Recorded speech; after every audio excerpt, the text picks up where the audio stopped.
अस्सलाम वालेकुम नाज़रीन, मेरान टीवी न्यूज़ में आओ यहाँ सायरा सुमरो आईने बुलेटिन में असा सगत साथींदो मुबशर सोलंकी। इस सब खबरी का नजर हेडलाइन ते। पाकिस्तान जे सियासी पार्टियुनि ईरान ऐं अरब मुल्कनि विच में छिकताण घटाइण खे पाकिस्तान जी अवलीन तरजीह करार ॾेई छॾियो। वज़ीर आज़म शहबाज शरीफ जी सदारत हेठि क़ौमी सलामती ख़िते जी सूरत हाल बाबति इनकेमरा इजलास, PPJUI, MKM, BAP ऐं ॿियनि सियासी जमातुनि जे अॻुवाननि जी शिरकत। सियासी पार्टियुनि ऐं वज़ीर आज़म खे क़ौमी सलामती सरहदनि जे सूरत हाल ते ब्रीफिंग ॾिनी वई। वज़ीर आज़म अफ़गान तालिबान ख़िलाफ़ जारी कार्रवाइयुनि बाबति सियासी पार्टियुनि खे एतमाद में वरितो। इजलास में PTI ऐं सुन्नी इत्तेहाद काउंसिल जा मेंबर शरीक न थिया। सिंध जे वॾे वज़ीर तरफ़ां ईरानी काउंसलेट जो दौरो। ईरानी सुप्रीम लीडर आयतुल्लाह ख़ामनाई ऐं संदसि साथियुनि जी शहादत ते ताज़ियत जो इज़हार। वॾे वज़ीर चयो आहे त ईरानी सुप्रीम लीडर आयतुल्लाह ख़ामनाई ऐं संदसि साथियुनि जी शहादत ते दिली ॾुख पहुतो आहे। सिंध हुकूमत ऐं अवाम ईरानी अवाम सां गॾु बीठल आहे। सिंध जे वॾे वज़ीर ऐं सूबाई वज़ीर नासिर हुसैन शाह ईरानी काउंसलेट में फातिह ख़्वानी कई ऐं शहीदनि जे ख़ानदाननि लाइ सब्र जी पिणु दुआ कई। अमेरिका ऐं इसराइल पारां ईरान में 1200 खां वधीक हथनि ते बमबारी, 2000 खां वधीक ईरानी शहीद। इसराइल जा आज़ादी स्क्वाड ते शहरनि मथां मीज़ाइल फायर, केतिरा ई शहरी शहीद थी विया। ईरान पारां इसराइल ते मीज़ाइलनि जी 16 लहर। तेल अवीव में केतिरियूं ई सरकारी इमारतूं तबाह। बहरीन में अमेरिका जो सभ खां वॾो रेडार सिस्टम तबाह थी वियो। सऊदी अरब ऐं इराक में CIA जे अॾनि खे निशानो बणायो वियो। ईरान पारां 560 इसराइली ऐं अमरीकी फ़ौजी मार्चण जी दावा।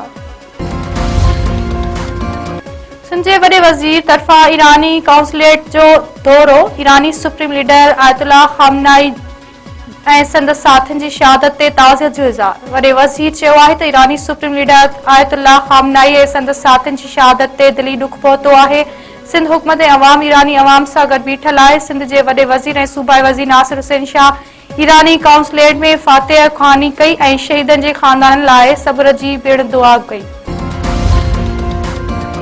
पाक फ़ौज पारां ऑपरेशन ग़ज़बुल हक़ जारी। फितना हिंदुस्तान ऐं ख़ारजीन ते बमबारी। बिलग्राम एयरबेस ते बमबारी में जहाज़नि जो वेयर हाउस ऐं हैंगर तबाह। तोरखम सरहदनि ते अफ़गान तालिबान जो हमलो। जवाबी कार्रवाई में तालिबान कमांडर फरहमान समेत केतिरा ई अफ़गानी मारिजी विया। पाक फ़ौज पारां जारी कार्रवाइयुनि में मारिजी वियल अफ़गान तालिबान जो अणगो 464 थी वियो। Sindh high court Sukkur bench पारां अधूरियूं रिपोर्टूं पेश करण ते DCs खे छंड। सिंध हाई कोर्ट बेंच में मासूर कोटा तहत नौकरियूं न मिलण ख़िलाफ़ दाख़िल कयल दरख़्वास्तुनि ते ॿुधणी।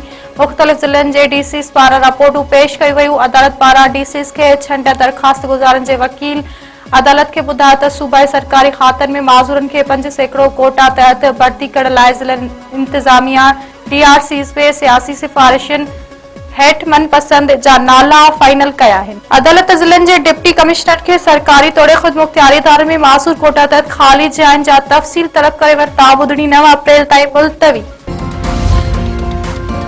मेहर में 3 पुलिस एहलकारनि जी शहादत वारे केस में नामज़द जवाबदारनि जी गिरफ़्तारी लाइ मुख़्तलिफ़ शहरनि में ऑपरेशन। 25 ॼणा गिरफ़्तार। SSP दादू जी अॻुवाणी में कंबर शेदात कोट ऐं लालू राइक में कार्रवाइयूं। 25 ॼणा गिरफ़्तार। SSP दादू सऊद मक्सी चयो आहे त जवाबदारनि जी गिरफ़्तारी लाइ सर्च ऑपरेशन कयो वियो। गिरफ़्तार कयल 25 ॼणनि जे कब्ज़े मां हथियार पिणु हथ कया विया आहिनि। सीता रोड वेझो बिंदुरनि में जहिड़े दौरान कुहाड़ियूं लॻण सबबि नौजवान क़तल। 2 ॼणा ज़ख़्मी। ॻोठ सीता नदी में सोलंगी बिरादरी जे बिंदुरनि में ॿारनि जी ॻाल्हि तां झेड़ो। नौजवान मोहम्मद सिद्दीक़ सोलंगी मारिजी वियो। मुरीद अब्बास ऐं इब्राहिम सोलंगी ज़ख़्मी। ज़रूरी कार्रवाई बैदि लाशकर पहुचण ते कोहराम मची वियो।